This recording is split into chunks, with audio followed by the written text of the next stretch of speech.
Grandma's basement was off limits. I shouldn't have gone down there, but I did, and I've regretted it ever since. I was 9 years old when it happened. My father was forced to work night overtime, so he dropped me off at Grandma's for the night. I cried and cried, pleading not to be left alone with her. After much fuss, Dad promised he'd try and pick me up later, but only if he finished work early. His eyes were doubtful and didn't soothe me one bit. Grandma had the devil's temper, mean as a junkyard dog, she was, and twice as ugly. Her crinkly skin clung tightly to brittle bones, but her eyes never wavered. They'd cut you down to size in an instant. That and her voice, which sounded like an ashtray.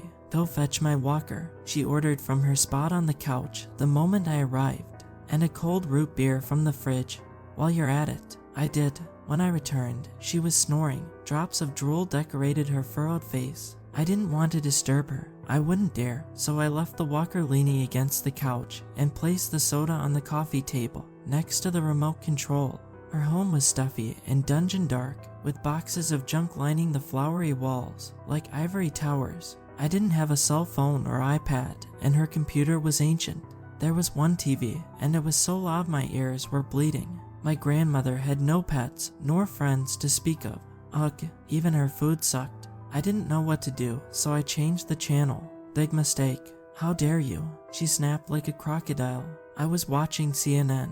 She wasn't, but I wasn't about to mention this. Soon Grandma was snoring again, but I didn't dare change the channel. I went about searching for stuff to play with, but my search was in vain. I checked the time. A half hour had passed. Ugh, I had to do something.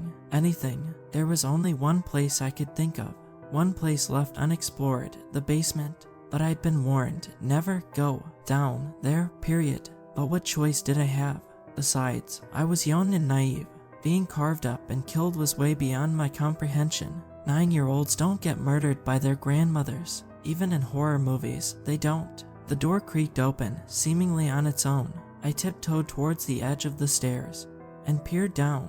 I couldn't see the bottom, but something was down. Somehow, I knew this. I imagined the worst, snakes and spiders, and rats, and things. My tummy tightened. There was no way I was going down there. No way. Not happening. I told myself this, but I didn't listen. I wish I had. Slowly, I descended the rickety stairs, near certain something would jump out. Something did. A rat. A creepy critter crawled across my foot before scurrying into the darkness. I stifled a scream, then frantically found a light switch, which was coated in cobwebs. The light was pale and narrow. Strange shadows danced along the drab and dreary walls like marionettes. Suddenly, I was scared, terrified, in fact. No wonder. I could barely see my own hand in front of my face. Still, I crept onward, gripping the handrail like my life depended on it. Something snapped. The sound was explosive.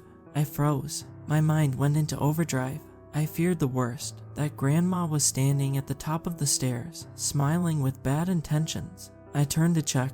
She wasn't. Phew. With each passing step, the smell grew worse, like moldy mushrooms. I gagged. Who could stand such a smell? The feeling of being watched grew stronger with each step, until finally I reached the bottom of the stairs. Go back upstairs, a tiny voice warned me. Now, the voice was correct. My 9-year-old self had had enough.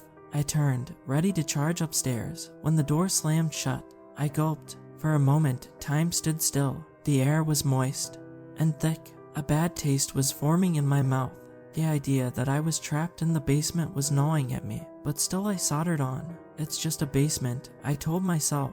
How bad can it be? I went searching for a light switch when I came upon a stack of dilapidated boxes. After peeling away a dusty layer of cobwebs, I tore open the boxes, eager to see what awaited. Sigh, nothing but appliances, TV guides, and old 45s. With my hopes of finding long-lost treasure obliterated, I decided to get my butt back upstairs before Grandma noticed I was missing. I was edging towards the stairs when something caught my eye. A treasure chest. It was big and battered, with black clasps and faded red trimming running along its sides. In its center was a large golden lock, begging to be opened. As I got closer, the stench intensified. Clearly, this was where the smell was coming from. With my mouth under my shirt, I wrapped my hands around the large lock and gave it a tug.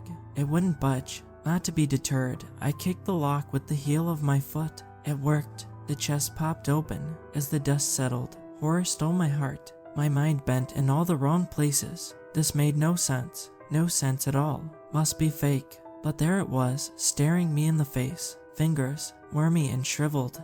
And gross. Some had nails attached. Others were bloodied stumps. I rubbed my eyes, praying this was a hoax. It wasn't. Worse, the fingers were stuffed inside human skulls, nesting upon a bed of brittle bones. I counted 20 skull caps, maybe more. One skull in particular stole my attention. The skull was well preserved and filled with fresh human fingers, one of which wore a wedding ring. Unadulterated horror descended upon me. Then came sadness. You see, my mother disappeared the previous summer. She'd been delivering winter supplies to Grandma when she vanished. Poof, just like that. Apparently, she never made it to Grandma's. It was believed she simply packed up and left. I stared at the freshest skull cap, the one with the wedding ring, and winced. Was that my mother? My heart fell to the floor. My eyes swelled with tears. Then the unthinkable happened. Johnny, come quick.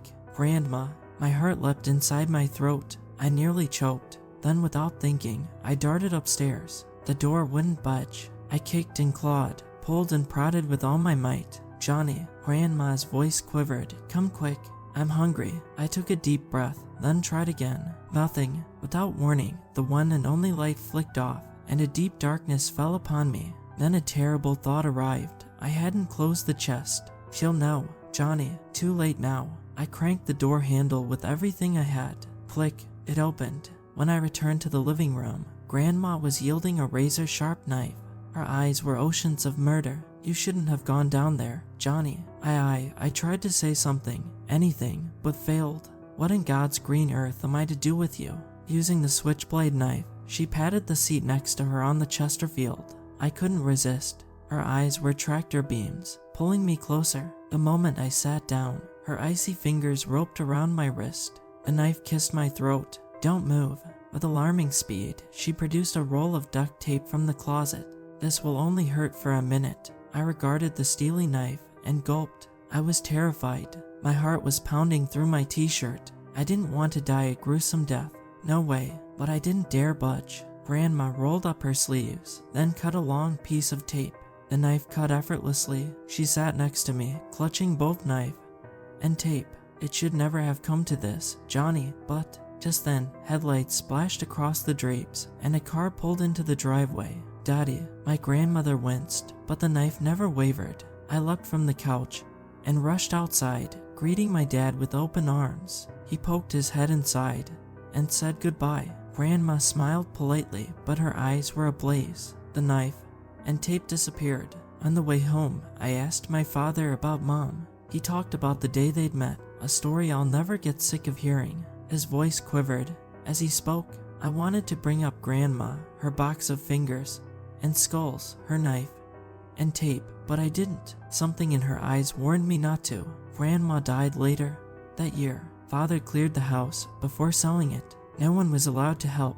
No funeral was held, and Father never spoke of Grandma again, ever. In time, life went back to normal, whatever that means, and Grandma's basement became a distant memory, except of course, in my dreams, where her basement still haunts me, even as an adult. Last month, my father died. Cancer finally got the best of him. When I cleared out his home, I stumbled upon something peculiar, Mother's wedding dress. Wrapped inside were some items of interest, a skull cap, fingers, and a wedding ring. You knew,